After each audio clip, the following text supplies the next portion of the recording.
Σκέψου ότι σε χτυπούν και όντως σε χτυπούν. Σκέψου ότι δεν τολμάς και ναι δεν τολμάς. Σκέψου ότι είσαι άρρωστος και βλέπεις να αρρωσταίνεις. Σκέψου μια ζωή όπως σου αξίζει να τη ζεις.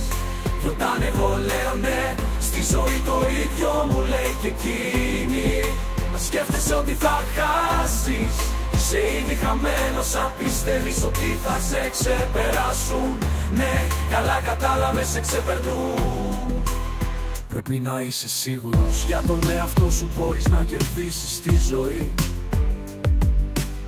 Σκέψου μια ζωή όπως σου αξίζει να τη ζεις. Κι όταν εγώ λέω ναι, στη ζωή το ίδιο μου λέει και εκείνη. Η μάχη στη ζωή δεν την κερδίζει ο πιο ισχυρός ή ο πιο γρήγορος, ο πιο μόρφος ή ο πιο αδύνατος. Αλλά αυτός που κερδίζει είναι αυτός που πιστεύει ότι μπορεί. Σκέψου μια ζωή όπως σου αξίζει να τη ζεις. Κι όταν εγώ λέω ναι, στη ζωή το ίδιο μου λέει και εκείνη.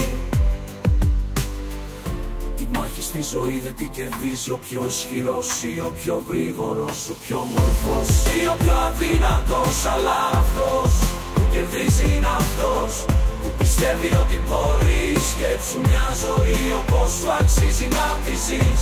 Κι όταν εγώ λέω ναι, στη ζωή το ίδιο μου λέει και εκείνη.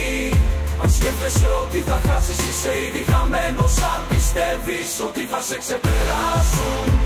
Ναι, καλά κατάλαβες, σε ξεπερνούν. Πρέπει να είσαι σίγουρος για τον εαυτό σου, μπορείς να κερδίσεις τη ζωή.